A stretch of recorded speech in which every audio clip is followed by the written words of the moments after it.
नमस्कार साथियों, मेरे YouTube चैनल में आप सभी का एक बार फिर से स्वागत है। साथियों, निपुण भारत मिशन के अंतर्गत 22 सप्ताह की कार्ययोजना जारी कर दी गई है। आज की इस वीडियो में हम जानेंगे कि पहले सप्ताह के तीसरे दिन अर्थात 3/8/2022 को कक्षा 1 के बच्चों को भाषा और गणित में हमें क्या क्या कार्य कराना है।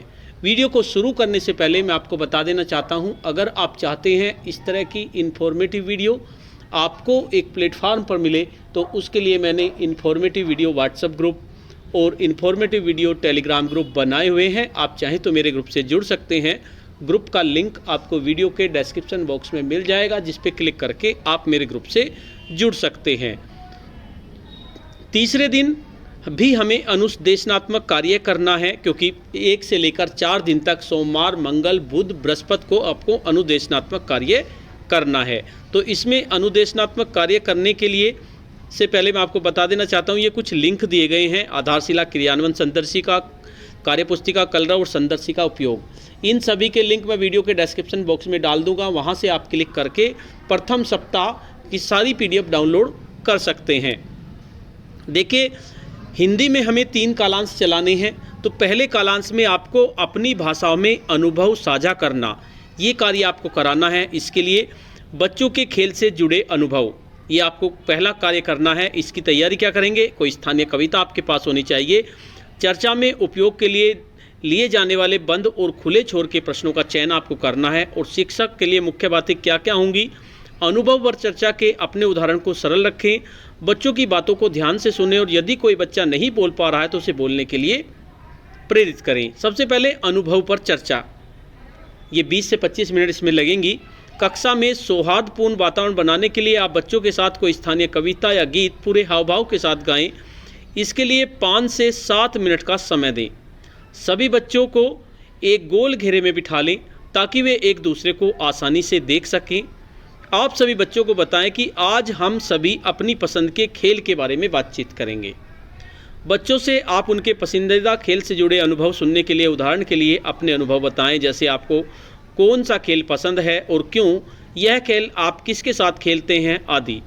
अनुभव सुनाने के दौरान यदि बच्चे अपनी ओर से नए बिंदुओं को जोड़ते हैं तो उनको प्रोत्साहन दें। सभी बच्चों को कम से कम 2 से 3 वाक्य बोलने के लिए प्रेरित करें। उसके बाद आपको लेखन कार्य कराना है। इसमें आपके 10 से 15 मिनट लगेंगी। सभी बच्चों को अपने पसंद के किसी भी खेल या खेल सामग्री का चित्र बनाने के लिए कहें। यहाँ चित्र बनाने का उद्देश्य आड़ी टेढ़ी रेखाओं को खींचकर बनाना, अपने मन की बात को अभिव्यक्त कर पाना है। बच्चों को उनके द्वारा बनाए गए चित्र को अपने साथी को दिखाने और उस पर थोड़ी बातचीत करने को कहें।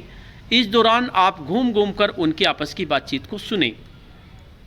फिर किन्हीं 3-4 बच्चों को सभी के साथ अपने चित्र पर बातचीत करने को कहें। बच्चों के द्वारा जैसा भी चित्र बनाया गया हो उसकी प्रशंसा करें। कक्षा की किसी दीवार पर बच्चों के कार्य को चिपका दें या लटका दें। उसके बाद आपको शिक्षण प्रक्रिया की समीक्षा करनी है। क्या सभी बच्चों ने इस गतिविधि में समान रूप से भाग लिया? यदि कुछ बच्चे सक्रिय रूप से इस गतिविधि में प्रतिभाग नहीं कर पाए तो उनकी पहचान कर लें और आगे की चर्चा या कार्य में उन्हें अधिक मौका देने का प्रयास करें। दूसरे कालांश में आपको वाहनों की आवाज़ों को पहचानना, ये आपको कार्य कराना है। अलग अलग तरह की ध्वनियों की पहचान के अंतर्गत इसकी तैयारी और सामग्री में कागज़ की एक गेंद, कार्यपुस्तिका, साधारण वाहनों के नामों का चयन। शिक्षक के लिए मुख्य बातें क्या होंगी? कार्यपुस्तिका पर कार्य करने के लिए बच्चों को उदाहरण सहित निर्देश दें। बच्चों को आपस में मिलकर कार्य करने के मौके दें और प्रोत्साहित करें। इसके बाद आपको ध्वनि जागरूकता पर कार्य करना है। कालांश की शुरुआत आप किसी छोटी कविता से करें। बच्चों को चलने फिरने, उठने बैठने का मौका दें। इसके लिए 5 से 7 मिनट का समय दें। फिर आप सभी बच्चों को गोल घेरे में आराम से बिठा दें और सहज कर लें।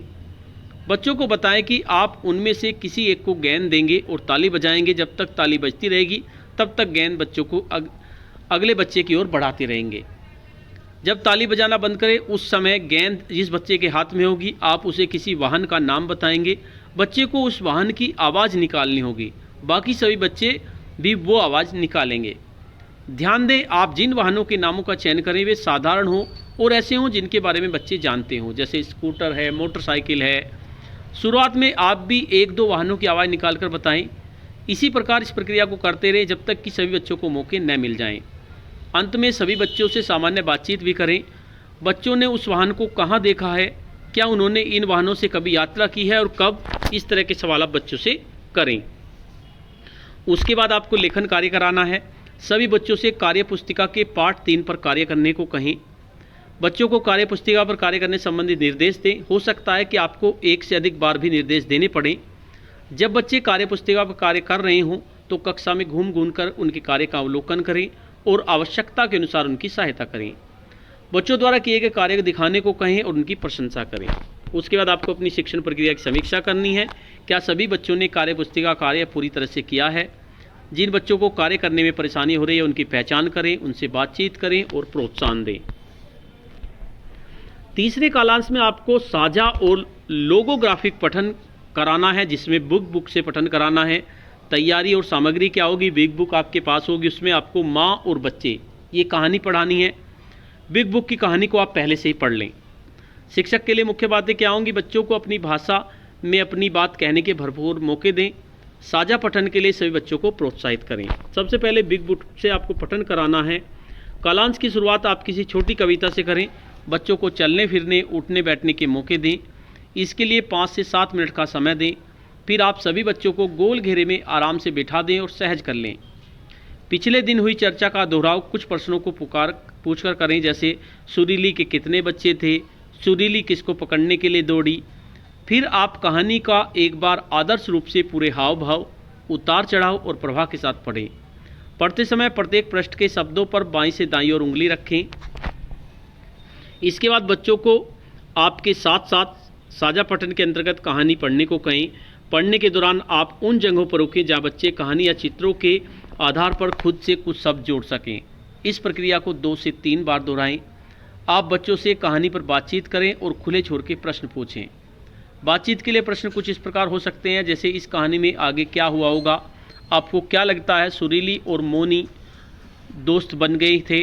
अंत में पिछले दिनों जो शब्द चार्ट पेपर आपने लिखे थे, बच्चों को उनसे पढ़ने का अभ्यास कराएं।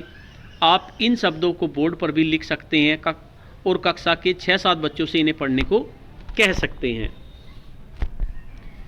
इसके बाद आपको अपनी शिक्षण प्रक्रिया की समीक्षा करनी है। क्या सभी बच्चे आपके साथ पढ़ पा रहे हैं?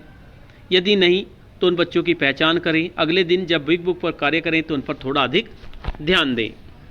इसके साथ साथ आपको कार्य पुस्तिका कलरव 1 इस पर भी कार्य करना है, जिसमें आपको पाठ 3 पर अभ्यास कराना है बच्चों को। देखिए इसमें दिया गया है, चित्रों के नाम अपने साथी को बताएं। कुछ चित्र दिए गए हैं, उनके नाम अपने साथी को बच्चों को बताने हैं। दूसरा है रंग भरे। बच्चे रंग की जगह पेंसिल का उपयोग भी कर सकते हैं, इसमें रंग भरवाएं बच्चे से। उसके बाद तुमने जो जो देखा उस पर सही निशान लगाएं। बच्चों ने कमल का फूल देखा है, गुलाब का देखा है, सूर्य देखा है, पेड़ देखा है।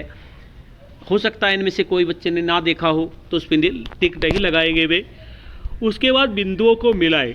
ये कार्य आप बच्चों को कराएं। तो ये कार्य आपको हिंदी में बच्चों को कराना है। उसके बाद गणित में भी आपको तीसरे दिन यानी बुधवार को अनुदेशनात्मक कार्य कराना है। अनुदेशनात्मक कार्य के अंतर्गत आपको अभ्यास गतिविधि 3 करानी है। पैटर्न बनाना, बच्चों को स्वयं उनके पैटर्न बनाने के योग्य बनाना, पैटर्न बनाने में दोहराव की इकाई की पहचान करना और पैटर्न में सम्मिलित तर्क के विश्लेषण की योग्यता का विकास करना, ये आपका उद्देश्य होना है। तैयारी, संपूर्ण कक्षा के बच्चों को 4-4 बच्चों के समूह में विभाजित कीजिए। संसाधन ठोस आकृतियाँ गणित किट से आप ले लेंगे। अब आपको गतिविधि करानी है। गतिविधि कराने के चरण, बच्चों के प्रत्येक समूह को टाइल्स का सेट दीजिए। टाइल्स का उपयोग करके कोई भी पैटर्न बनाने के लिए बच्चों को कहिए। शिक्षक बातचीत करके बच्चों को पैटर्न बनाने और समझने में मदद करें, जैसे कौन कौन से रंग और आकृति के टाइल्स उपयोग किया है।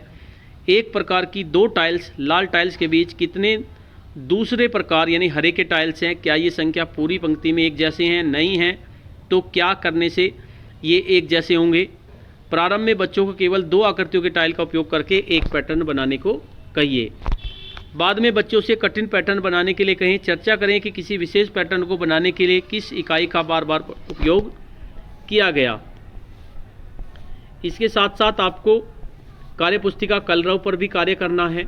इसमें आपको जैसे आपको साप्ताहिक योजना के अनुसार कार्य करना, जैसे सबसे पहले अभ्यास गतिविधि करेंगे, फिर उसके बाद अभ्यास पत्रक को भराएंगे। ये कार्य आपको कराना है। तो इसमें आपको अभ्यास 3 कराना है। रेखाएं खींचे, इसमें आप बच्चे रेखाएं खींचेंगे बिंदुओं को मिलाते हुए, और इसमें रेखा इसमें भी खींचनी है। तो ये कार्य आपको बच्चों को कराना है। तो साथियों, तीसरे दिन अर्थात बुधवार को आपको ये कार्य बच्चों को कराना है। आज की वीडियो में इतना ही। आपको यह वीडियो कैसी लगी? अगर आपको वीडियो अच्छी लगी तो इस वीडियो को लाइक करें, शेयर करें और वीडियो पे कमेंट्स करें। और अगर आप मेरे चैनल पे नए हैं, पहली बार मेरे चैनल को देख रहे हैं, तो चैनल को सब्सक्राइब कर लें और बेल के आइकन को प्रेस कर दें, जिससे कि आपको नेक्स्ट वीडियो का नोटिफिकेशन मिल सके। धन्यवाद।